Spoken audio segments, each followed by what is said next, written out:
Good evening, guys. This is Brijesh Kumar. HBS Academy, according to discuss the English topic. The English topic,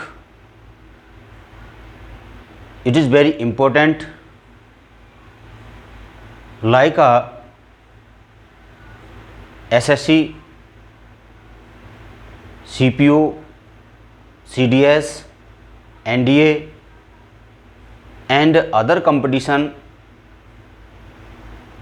IS and PCS, so that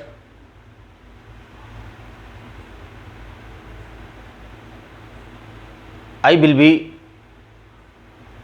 started zero level the English topic. तो मेरे प्रिय दोस्तों, आज हमारा जो topic start होने वाला है काफ़ी इंटरेस्टेड है, क्योंकि इंग्लिश अदर भाषाओं से इजी भाषा है. The English is simple language than any other. Hindi, Sanskrit and German, French language. Clear friends? तो दोस्तों, इंग्लिश में हम किस तरह से शब्दों को जोड़ें और शब्दों को जोड़ कर के प्रोनाउंसिएशन को अच्छा करें. तो pronunciation is good like a unit add. अगर जब तक हम यूनिट को जोड़कर सीख नहीं पाएंगे तब तक हम प्रोनाउंसिएशन अच्छा नहीं कर सकते हैं. तो मैं आपको आज से हमारा न्यू टॉपिक स्टार्ट होता है इंग्लिश. तो इंग्लिश में हम स्टार्ट करेंगे. आप पढ़ चुके हैं, मुझे पता है कि alphabet is 26 unit in the English. यानी इंग्लिश में 26 यूनिट हैं, इकाइयाँ हैं. जैसे A, B, C, D, E, F, G, H, I, J,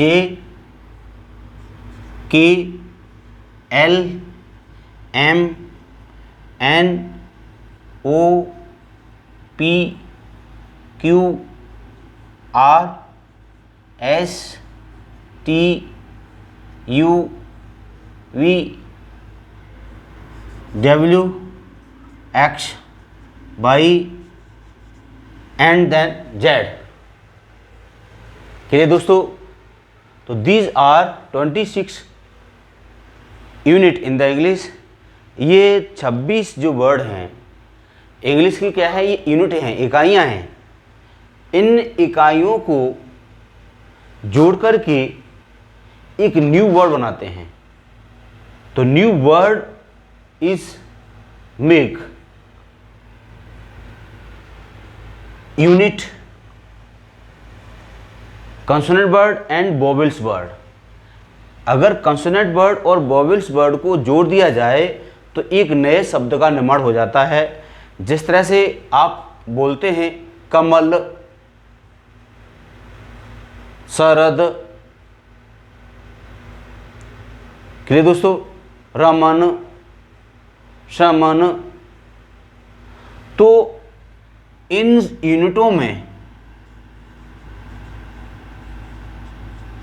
26 यूनिटों में यहाँ पर वोवेल्स की जो यूनिट हैं, यहाँ जो वोवेल्स हैं वो कितने हैं, 5. जैसे ए, ई, आई, ओ, यू, यानी ए ई आई ओ यू को एक मात्राओं के रूप में प्रयोग करते हैं। जिस तरह से हिंदी में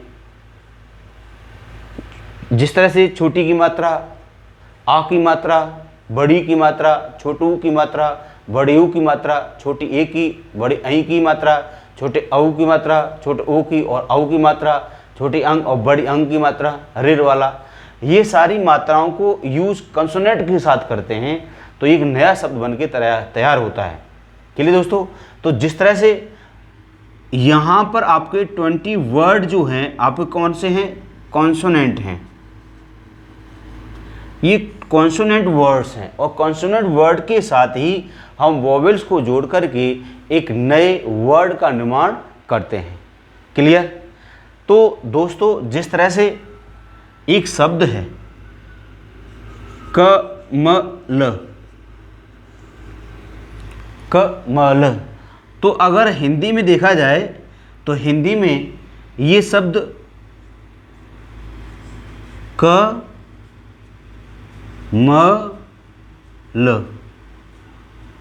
क्लियर दोस्तों? तो आपको ये पता है कि इंग्लिश में का शब्द से अंग्रेजी क्या बनाते हैं? के प्लस माँ से एम प्लस एल, तो कमल ये शब्द मीनिंगलेस है। तो दिस इज वर्ड मीनिंगलेस, क्योंकि इसमें कोई मीनिंग है ही नहीं। क्योंकि ये सारे शब्द हैं, यहां पर क्या है? ये आधा शब्द है। हिंदी भाषा में देखा जाए तो ये शब्द कैसा है? आधा है। अगर इसे पूर्ण किया जाए तो इसमें डंडा छिपा हुआ है, ठीक है ना? उस डंडे से ये मात्रा है, इससे क्या बनाते हैं? ए। क्लियर दोस्तों? अगर हम छोटी की मात्रा लगाते हैं इससे आई, बड़ी की मात्रा लगाते हैं इससे आई या डबल ई भी बनाते हैं, ठीक है ना? जैसे ऊ है, ऊ वाला है ऊ, इसे ओ बनाते हैं, ठीक है ना? और आपका यू भी बनता है, ठीक है ना? क्या? यू। तो इस तरह से ये सारे शब्द हैं प्रयोग किए जाते हैं। जैसे समन, समन, तो अगर हम इस तरह से बनाएंगे तो आपका बनेगा समन। ये सारे शब्द क्या हैं? मीनिंगलेस हैं। लेकिन इन शब्दों को शुद्ध करने के लिए आपको क्या है? यहाँ मात्राओं का यूज़ करना पड़ेगा, अर्थात यहाँ ए शब्द का यूज़ करना पड़ेगा। तो जिस तरह से मैं लिख रहा था अभी आपके सामने क म ल, ये है। अगर इसमें जोड़ेंगे तो क प्लस अ, म प्लस अ और ये आद में ल। क्लियर? तो लास्ट बार शब्द हमारा पूर्ण हो जाता है। तो अब इसकी अंग्रेजी बनाते हैं तो के ए एम ए एल, कमल। तो कमल इज मीनिंगफुल वर्ड, कमल इज मीनिंगफुल वर्ड। क्लियर दोस्तों? तो ये सारी एक छोटी छोटी जानकारियां हैं, आपको ध्यान रखना है। तो ये सारी क्या थी? आपकी यूनिट थी। इन यूनिटों को मिला करके क्या है? हम एक शब्द को बना सकते हैं। और इन शब्दों में क्या है? आपकी जो किस किस से शब्द क्या क्या बनाए जाते हैं? इसकी 12 खड़ी होती हैं, क का की कुकू की कहीं को कंक है। क्लियर दोस्तों? तो इससे से आपका के ए, ठीक है, इससे ज़्यादा के आई, के डबल ई, इस तरह से एक्सेट्रा चलता रहता है। तो आपको ये इस तरह से कंटिन्यूस होगा। तो मैं आपको यहाँ से 0 से लेवल से स्टार्ट कर रहा हूँ, तो जिससे आपको प्रोनाउंसिएशन भी क्या होगा? डेवलपमेंट होगा, डेवलप होगा, तो आपको कोई दिक्कतें नहीं आएगी। क्लियर? तो नेक्स्ट देखते हैं। इन सारी यूनिटों को मिलाकर के जब इन सारे यूनिटों के साथ जब हम मात्राओं को मिलाते हैं तो एक नए शब्द का निर्माण होता है, जो वो शब्द होता है मीनिंगफुल वर्ड। ठीक है? अगर उन शब्दों के साथ अगर हम वोवेल्स का प्रयोग नहीं करते हैं तो वो कैसा शब्द होता है? Meaningless word. क्लियर दोस्तों? तो यहाँ पर एक डेफिनेशन आती है कि what is the sentence. Sentence क्या है? सेंटेंस के बारे में आपको अगर जानकारी नहीं है तब तो आप क्या सीख सकते हैं। तो व्हाट इज द सेंटेंस, तो सेंटेंस एक ग्रुप आपको पता होना चाहिए। तो दोस्तों आपको सेंटेंस को पढ़ने से पहले आपको यूनिट पता होना चाहिए और यूनिटों में आपको ये बार बार अध्ययन करना चाहिए। कोई भी शब्द लिख रहे हों, कोई भी शब्द हो, मानो यहाँ पर लिखा है रामपाल, रामपाल, तो यहाँ पर आप आसानी से इस शब्द को बना सकते हो। क्यों? पहले से ही यहाँ पर क्या दे रखे हैं, मात्राएं दे सकती हैं। तो हम इस शब्द लिखेंगे रा धन आ म प्लस पी प्लस अ और प्लस ल। अगर इसकी अंग्रेजी बनाएं तो कैसे बनाएंगे? R A M M A, ठीक है, और पी ए एल, रामपाल। ठीक दोस्तों, तो इस तरह से तो आपको यहां पर क्या है, रामापाल हो जाएगा। क्या हो जाएगा? ये रामापाल हो जाएगा। तो इस तरह की गलती आप ना करें। ठीक है दोस्तों, तो आपको विशेष करके ध्यान देना है। तो क्या शब्द दे रखा है, तो यहां पर बिल्कुल सोचना और समझना पड़ेगा। तो क्यों दो शब्द मिला, राम और पाल। क्लियर? तो राम का अंग्रेजी बनाएंगे क्या? आर ए एम, राम, फिर आएगा आपका क्या, P A L, Rampal. Clear?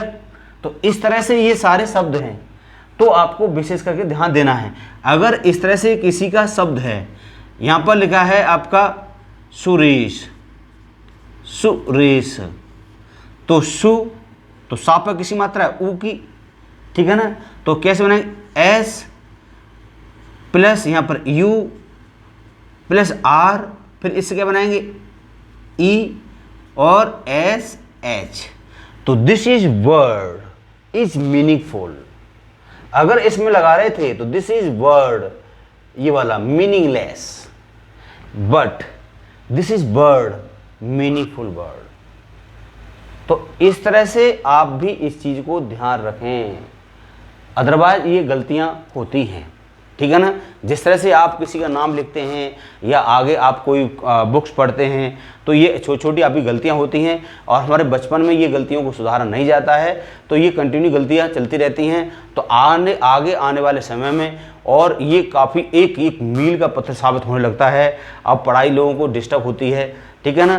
तो आप इन सारी चीज़ों को पहले ही सीख लेना है, कंटिन्यू कर लेना है। तो अब आता है इन शब्दों को, ये शब्द बना, ये शब्द बना तो ये क्या बन गया, वर्ड बन गया। ये सारी क्या है, ये सारी यूनिट हैं और इन यूनिटों में दो शब्दों यूज हो रहा है, एक कॉन्सोनेंट एंड वोवेल्स का, ठीक है ना। अब एक शब्द का निर्माण हुआ किसका, वर्ड का। तो ये सारे वर्डों को मिलाकर के एक सेंटेंस का निर्माण होता है। तो सेंटेंस की परिभाषा क्या है दोस्तों, तो what is the sentence, definition of sentence, sentence की परिभाषा क्या है, ठीक है ना। What is the sentence of definition, तो यहां पर इसकी सेंटेंस की डेफिनेशन है,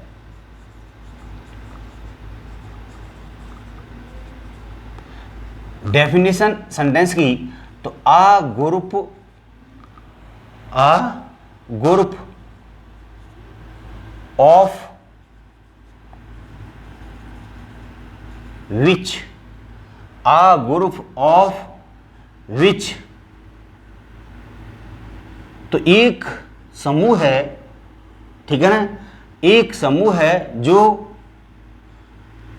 which, a group of which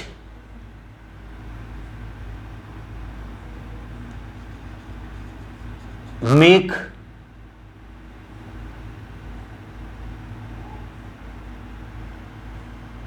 a group of which make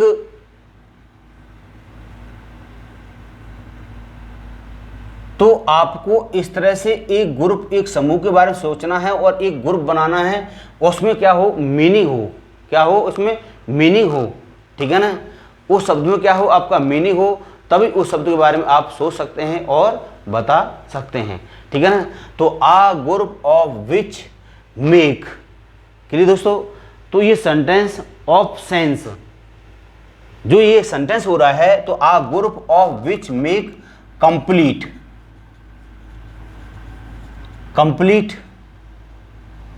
sense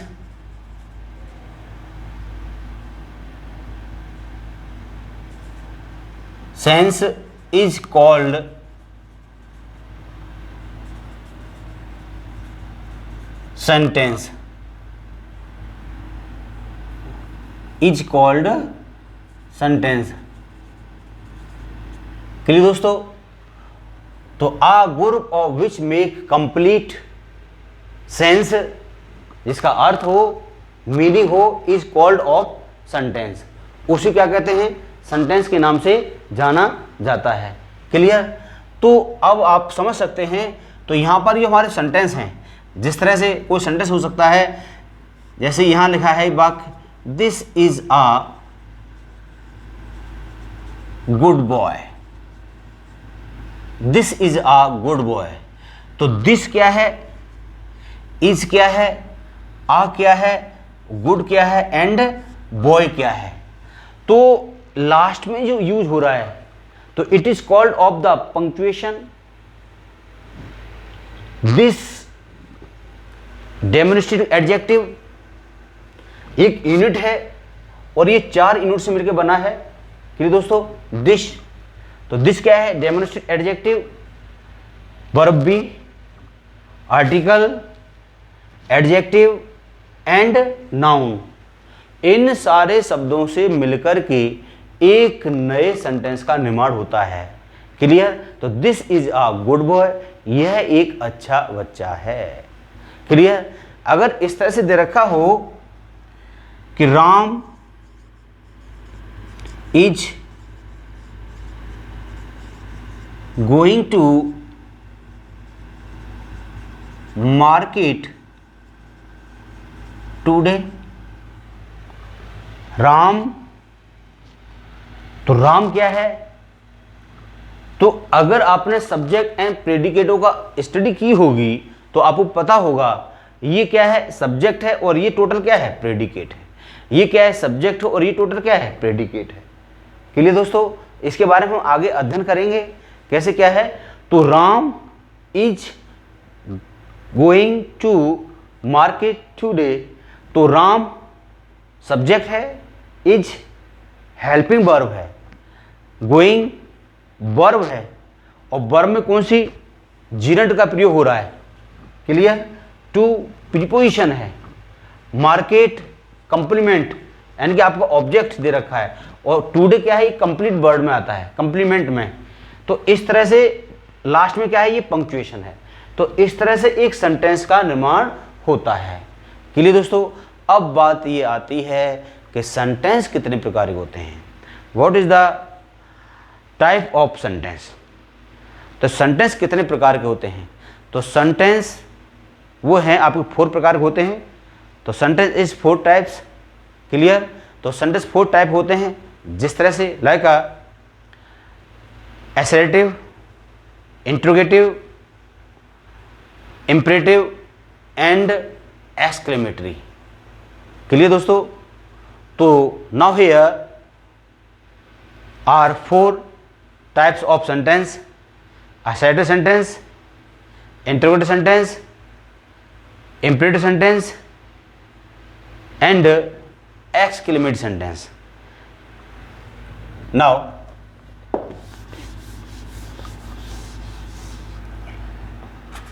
let's go about the discuss what the sentence. तो सेंटेंस क्या है, अभी हमने चर्चा की, ठीक है ना। सेंटेंस की डेफिनेशन क्या है, तो मैं आपको बता चुका हूं डेफिनेशन। तो डेफिनेशन ये है, आ ग्रुप एक समूह है जो कि जिसमें एक कंप्लीट होता है, किसका? एक सेंस होता है, उसी को हम क्या कहलाते हैं? एक सेंटेंस कहलाते हैं। क्लियर? तो यहाँ पर एक सेंटेंस क्या है? एक समूह है, वो 4 प्रकार का होता है। तो sentence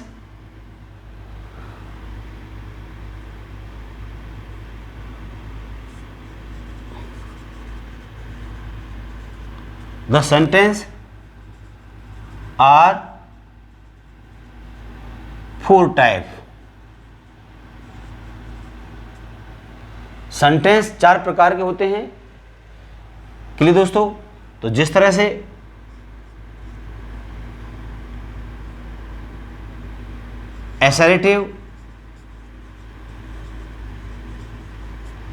assertive sentence,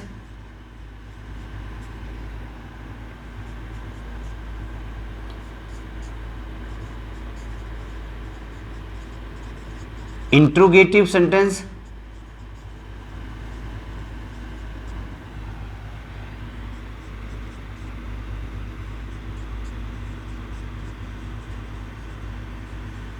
imperative sentence,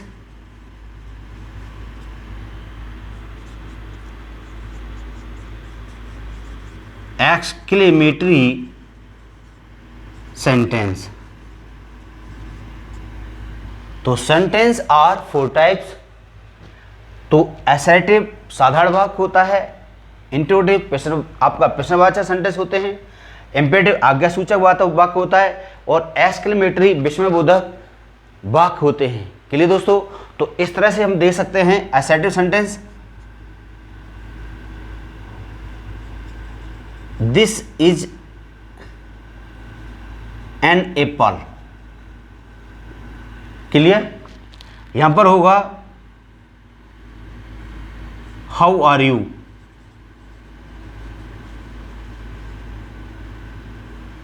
question mark. Imperative sentence होता है open the door. Exclamatory sentence होता है how beautiful weather is. How beautiful weather is, मौसम कितना सुहावना है। क्लियर दोस्तों? तो this is mark is called punctuation. ये आपका फुल स्टॉप, क्वेश्चन मार्क और एक्सक्लेमेशन मार्क्स, ये सारे लास्ट में जो प्रयोग हो रहे हैं ये टोटल क्या है? पंक्चुएशन का प्रयोग कर रहे हैं। तो इस तरह से ये सेंटेंस कितने प्रकार के होते हैं? 4 प्रकार के होते हैं। तो दोस्तों, माय फ्रेंड्स, मैंने आपको बताया था कि हमारे इंग्लिश में यूनिट होती हैं और यूनिट्स में मिलकर के एक नए शब्द का निर्माण होता है, और नया जो शब्द बनता है उन शब्दों से मिलकर के एक नए सेंटेंस का निर्माण होता है। और ये सेंटेंस आपके 4 प्रकार के होते हैं, और इन सेंटेंस में मिलकर के एक नई स्टोरी, कहानी, कहावतें आदि का प्रयोग किया जाता है। क्लियर दोस्तों? तो इस तरह से हमारे एक सेंटेंस का प्रयोग होता है। तो मेरे प्रिय दोस्तों, आज आपका टॉपिक यहीं तक रखते हैं। नेक्स्ट चर्चा करेंगे सेंटेंस से आगे। तो सेंटेंस किस तरह से निर्माण हुआ, सेंटेंस में ईज किस किसका होता है, वर्ब क्या है, और इसमें हम शब्दों को लेके आएंगे। क्लियर? वर्ब क्या है और वर्ब को किस तरह से प्रोनाउंसिएशन के अकॉर्डिंग पढ़ा जाए जिससे आपको गलतियां ना हों और आपको आसानी से सारी वर्ब तैयार हो जाएं। तो मेरा मानना है अगर वर्ब्स तैयार कर लेते हैं तो आपकी इंग्लिश, ये समझ लीजिए, आपकी 35% तैयार प्रिपेयर हो जाती है। तो दोस्तों, ये वीडियो यहीं समाप्त करते हैं। अगर हमारी वीडियो पसंद आए प्लीज़ इसे लाइक एंड शेयर करें और सब्सक्राइब करें। जय हिंद, जय Bharat, bye bye and take care.